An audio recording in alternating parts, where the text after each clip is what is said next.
और इस वक्त आपको ये तस्वीर दिख रही है और सीधे जहां से ये काफिला गुजर रहा है वहीं पर मेरे सहयोगी इस वक्त मौजूद हैं, विनोद जगदाले। उनके पास चलते हैं। विनोद, अब जहां आप खड़े हैं वहीं से ये सेना का ट्रक लता जी के पार्थिव शरीर को लिए हुए गुजरा, हम आपके पीछे देख पा रहे हैं।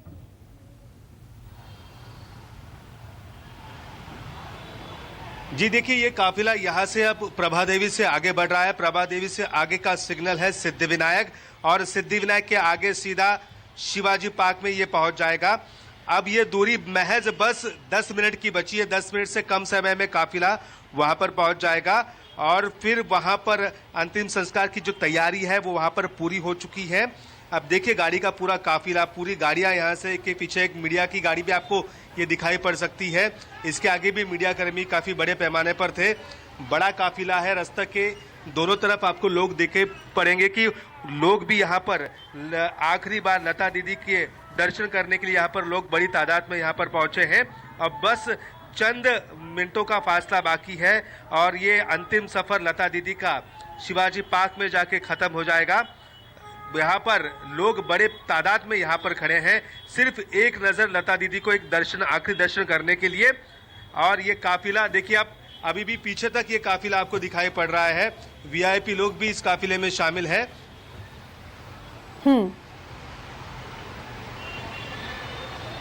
तो ये तस्वीर, ये आप बता रहे कि ये सिद्धिविनायक के पास की तस्वीर है। प्रभा देवी,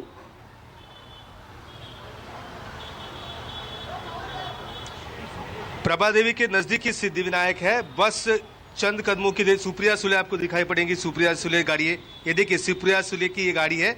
सुप्रिया सुले और शरद पवार इस गाड़ी में मौजूद है। ये उनका ही काफिला है। शरद पवार का ये काफिला अब आगे बढ़ चुके हैं गाड़ी। ये बस कुछ ही दूरी पर, यहाँ पर कुछ ही दूरी पर अब ये फासला बाकी है। यहाँ पर अब बस सिद्धिविनायक मंदिर से आगे जाकर ये काफिला शुरू होता है। सिद्धिविनायक के बगल से ही शिवाजी पार्क।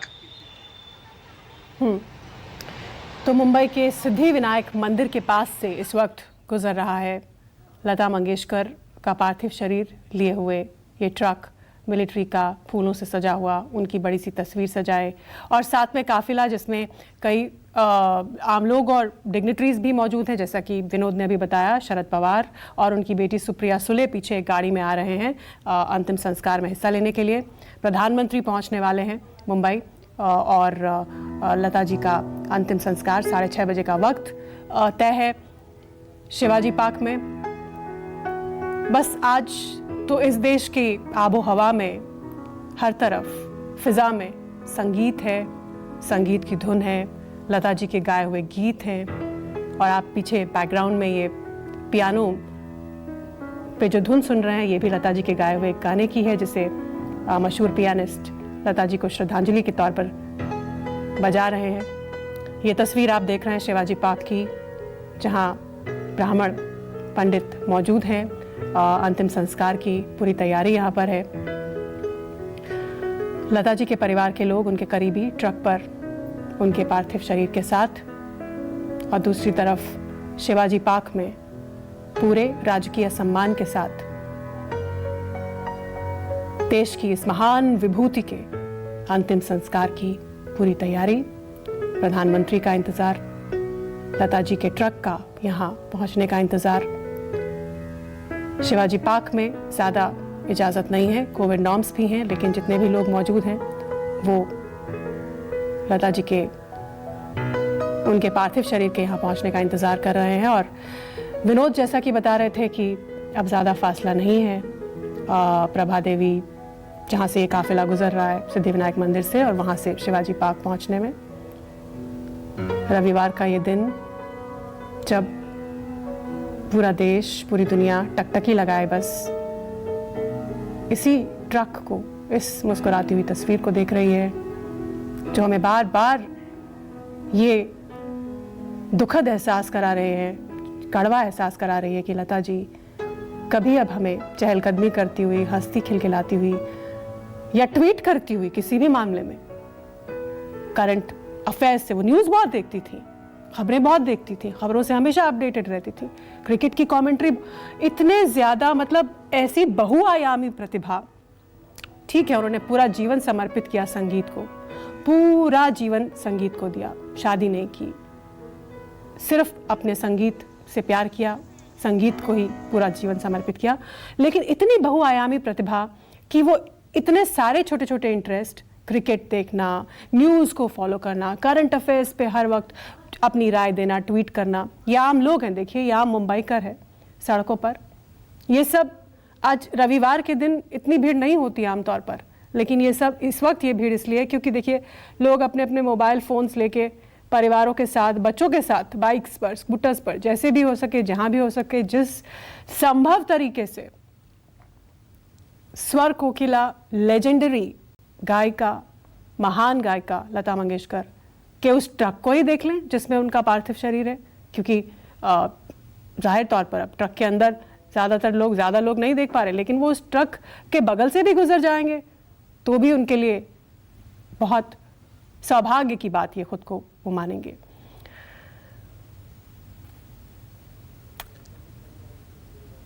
शिवाजी पार्क से आशा झा मेरी सहयोगी जुड़ी हुई है हमारे साथ। आशा, शिवाजी पार्क में इस वक्त क्या हलचल है?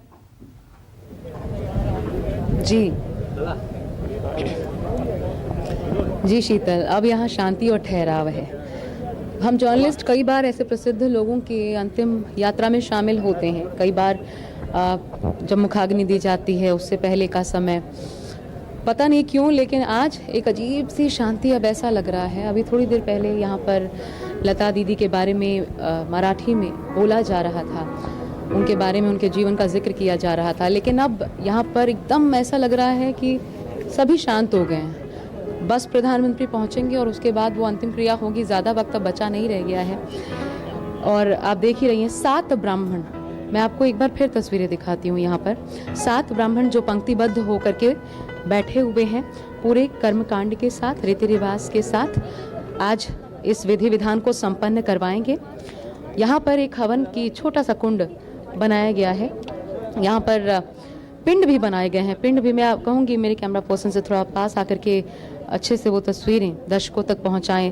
भीतर चंदन की लकड़ी है इसमें, ताकि पुण्य आत्मा जो है, भगवान ईश्वर उनको सदगति दें, अपने चरणों में उत्तम स्थान प्रदान करें। यही मान्यता हिंदू रीति रिवाजों में रही है।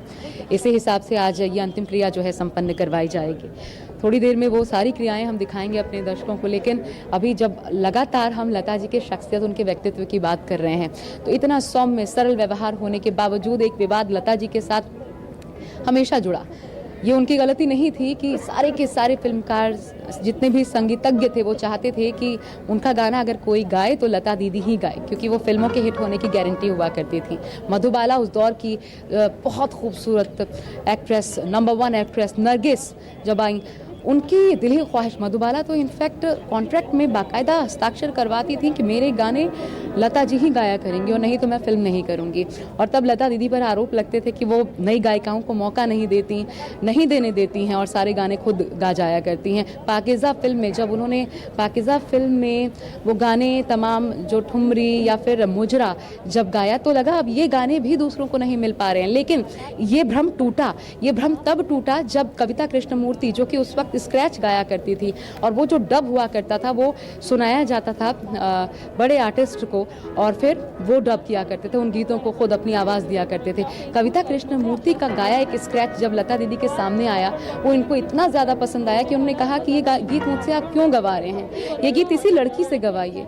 आज कविता कृष्णमूर्ति आज भी इसलिए लता दीदी की उनको बहुत मानती हैं, उनके प्रति इतना ज़्यादा कृतज्ञता है उनके मन में कि वो कहती हैं अगर लता दीदी ने वो गाना डब कर दिया होता तो शायद आज कविता कृष्णमूर्ति नहीं होती।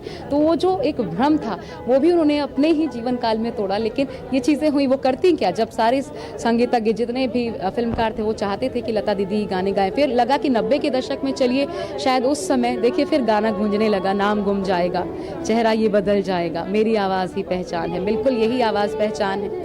90 के दशक में लगा कि अब तो बदल गया।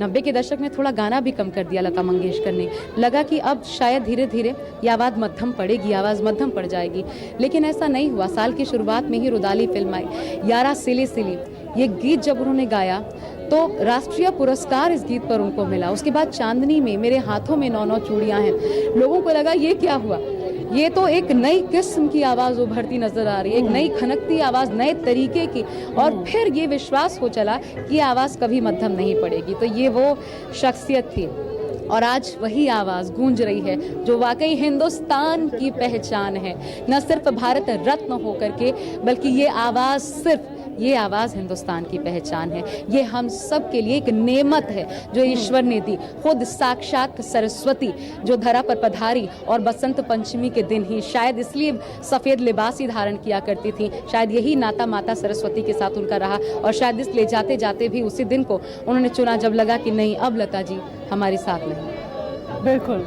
मुंबई पहुंच गए हैं प्रधानमंत्री नरेंद्र मोदी। इस बीच ये खबर आ रही है थोड़ी देर में शिवाजी पार्क पहुंचेंगे, लता दीदी को श्रद्धांजलि देंगे, और लता जी का पार्थिव शरीर लिए आर्मी का ये ट्रक भी थोड़ी ही देर में शिवाजी पार्क पहुंचने वाला है। आप तो तस्वीर देख रहे हैं, और ये पहली तस्वीर जो आप देख रहे हैं इस वक्त की, ये लाइव सीधी तस्वीर है जहां लोग, एक तरफ बैरिकेडिंग है जहां लोग खड़े हैं, और फिर पीछे वो तस्वीरें दिख रही हैं, और माहौल में गूंज रहे हैं लता मंगेशकर के गाए हुए अविस्मरणीय गीत, वो गीत जो कभी भुलाए नहीं जा सकते, वो गीत जो हमेशा यादगार बने रहेंगे, उनकी याद हमें दिलाएंगे। वो इस वक्त इस फिज़ा में गूंज रहे हैं, बज रहे हैं। आशा हमारे साथ जुड़ी हुई हैं। आशा, एक बार फिर आपके पास आते हुए, प्रधानमंत्री नरेंद्र मोदी मुंबई पहुंच गए हैं और अब शिवाजी पार्क आने वाले हैं। एक बड़ी खबर, एक बड़ी खबर इस वक्त, क्योंकि लगातार सुबह से ये जिक्र चल रहा था शीतल, वो खबर अब कंफर्म रूप से सामने आ गई है। कौन मुखाग्नि देगा, परिवार में ऐसा कौन है जिनको ये सम्मान मिलेगा, तो अब पता चल रहा है हृदयनाथ जो लता दीदी के भाई हैं, हृदयनाथ मंगेशकर, उनके बेटे आदिनाथ मंगेशकर, वो मुखाग्नि देंगे लता दीदी को। आदिनाथ मंगेशकर, ये कंफर्म्ड खबर इस वक्त सामने आ चुकी है। यानी ये सम्मान जो है, इतना बड़ा सम्मान भारत रत्न लता मंगेशकर या आदिनाथ मंगेशकर को मिलने जा रहा है। अभी तक इसको लेकर के बहुत संशय बना हुआ था, लेकिन अभी ये स्पष्ट हुआ है कि आदिनाथ मंगेशकर जो हैं वो मुखाग्नि देंगे बेटे के तौर पर लता दीदी को। बिल्कुल, आदिनाथ मंगेशकर जो खुद एक गायक हैं और लता मंगेशकर के भाई, छोटे भाई हृदयनाथ मंगेशकर के बेटे हैं, पुत्र हैं आदिनाथ मंगेशकर। आशा ने ये बड़ी खबर अभी बताई है कि आदिनाथ मंगेशकर मुखाग्नि देंगे लता मंगेशकर को, क्योंकि लता मंगेशकर के खुद के बच्चे नहीं थे, उन्होंने कभी शादी नहीं की। उनका परिवार, उनकी बहनें, भाई और उनके बच्चे ही उनका अपना परिवार थे, और उसी परंपरा में, उसी ट्रेडिशन में आदिनाथ मंगेशकर, जो कि उनके भाई हृदयनाथ मंगेशकर के बेटे हैं और ख़ुद एक म्यूज़िकल आर्टिस्ट हैं, संगीतकार हैं, वो लता जी को मुखाग्नि देंगे। और ये ट्रक उनका पार्थिव शरीर लिए भी थोड़ी देर में पहुंचने वाला है शिवाजी पार्क।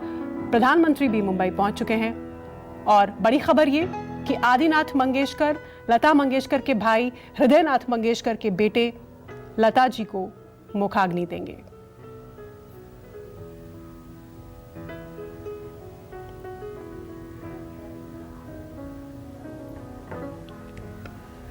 दूसरी तस्वीर भी हम आपको दिखाएं शिवाजी पार्क की, क्योंकि यहाँ से ज़्यादा दूर नहीं, अब बस कुछ ही पल का इंतज़ार है शिवाजी पार्क में।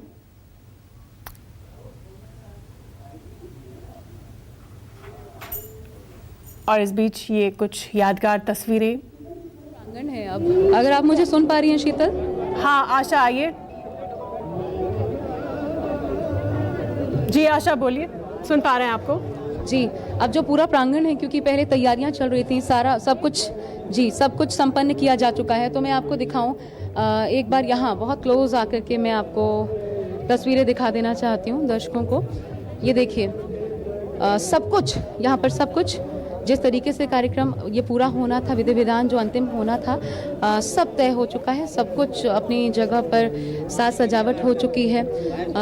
यहाँ पर जो सजाना था, जो पत्थरों के बीच में आप देख रही हैं जहाँ पर उनको मुखाग्नि दी जाएगी, वहाँ पर भी सजावट पूरी हो चुकी है। वहाँ पर भी अब पूरा प्रांगण वहाँ पर रखा जाएगा। देखिए, पार्थिव शरीर को थोड़ी देर के लिए रखा जाएगा मुखाग्नि दिए जाने से पहले, ताकि अंतिम संस्कार होने से पहले लोग अंतिम दर्शन कर पाएं। उधर एक टेंट बनाया गया है, अगर आप नजर दौड़ाएं, जहाँ पर ये कर्मकांडी ब्राह्मण बैठे हुए हैं, उनके पीछे एक टेंट बनाया गया है और वहाँ उस टेंट पे जितने भी विशिष्ट लोग आएंगे वो वहाँ पर बैठेंगे और एक एक करके फिर आगे बढ़कर प्रधानमंत्री नरेंद्र मोदी सबसे पहले, उसके बाद आगे बढ़ते हुए सभी श्रद्धा सुमन अर्पित करेंगे। मैं आपको ये इधर एक पीछे एक तस्वीर दिखाना चाहती हूँ। मैं चाहती हूँ मेरे कैमरा पर्सन, आपको शायद नेट की वजह से आपको दिखाई ना पड़े, लेकिन देखिए भारी भीड़ मैं जो खुली आंखों से इस वक्त देख पा रही हूँ, नेट के उस साइड बियॉन्ड नेट बहुत भारी भीड़, एक पूरा रेला सा लगा हुआ है आम लोगों का।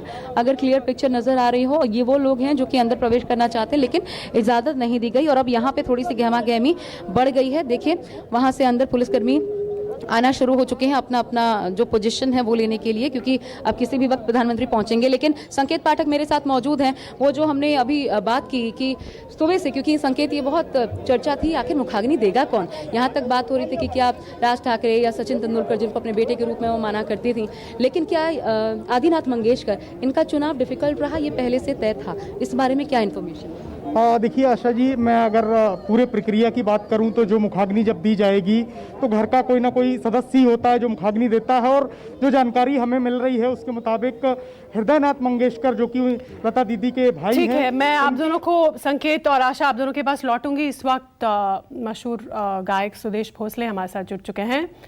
सुदेश जी, बस अब कुछ ही पल और बचे हैं और फिर लता जी का पार्थिव शरीर पंचतत्व में विलीन हो जाएगा। आप कैसे श्रद्धांजलि देंगे लता जी को आज? यही कहूँगा कि आज हमारी संगीत की दुनिया का सबसे दुखद दिन है हमारे देश के लिए और संगीत के सभी चाहने वालों के लिए। क्या कहें, मतलब मैं तो यही कहता हूँ कि संगीत जो उन्हीं से शुरू होता है उन्हीं से खत्म होता है। 3 पीढ़ियों को अपनी आवाज देने वाली और इतने हजारों गाने गाने वाली और इतने अच्छे सुरीले गाने जो सीधे दिल तक पहुंचते हैं, ऐसे गाने वाली लता जी मुझे नहीं लगता अच्छी कोई ना होगी आगे। और कोई भी हो, किसी भी प्रांत का हो, किसी भी शहर का हो, किसी भी जाति का हो, उनको दुख नहीं हुआ ऐसा कोई भी आज नहीं। ठीक है, सुदेश भोसले गायक को आप सुन रहे थे, अपनी श्रद्धांजलि दे रहे थे वो लता मंगेशकर को। एक बार फिर ये तस्वीर आप देख रहे हैं इस काफिले की, और साथ ही शिवाजी पार्क से मेरे 2 सहयोगी जुड़े हुए हैं, आशा झा और संकेत पाठक, जिन्होंने हमें ये जानकारी दी कि लता जी के जो भतीजे हैं वो मुखाग्नि देंगे, यानी उनके भाई हृदयनाथ मंगेशकर के बेटे आदिनाथ मंगेशकर जो खुद संगीत से जुड़े हुए हैं वो लता दीदी को मुखाग्नि देंगे, जैसा कि पारंपरिक तौर पर होता है कि घर का कोई व्यक्ति ही जो है वो ये काम करता है, इस कार्य को अंजाम देता है। तो लता जी के भाई के बेटे, ये देखिए अब ये शैया तैयार हो चुकी है और एक बार फिर लता जी की मुस्कुराती हुई तस्वीर। अब यहाँ उनका पार्थिव शरीर लाया जाएगा। दूसरी तरफ दूसरी तस्वीर में आप वो ट्रक देख रहे हैं जो उनके घर से ये यात्रा तय करके इस मकाम पर, अंतिम मकाम पर पहुंचने वाला है थोड़ी देर में। और पीएम नरेंद्र मोदी भी मुंबई पहुंच चुके हैं और थोड़ी देर में शिवाजी पार्क पहुंचने वाले हैं। नमस्कार, मैं हूं मानक गुप्ता। अगर आपको हमारा ये वीडियो पसंद आया हो तो इसे लाइक और शेयर जरूर करें, और हां, हमें सब्सक्राइब और फॉलो करना ना भूलें ताकि आप देश और दुनिया की कोई खबर मिस ना करें। तो जुड़े रहिए हमारे साथ और देखते रहिए न्यूज़ 24।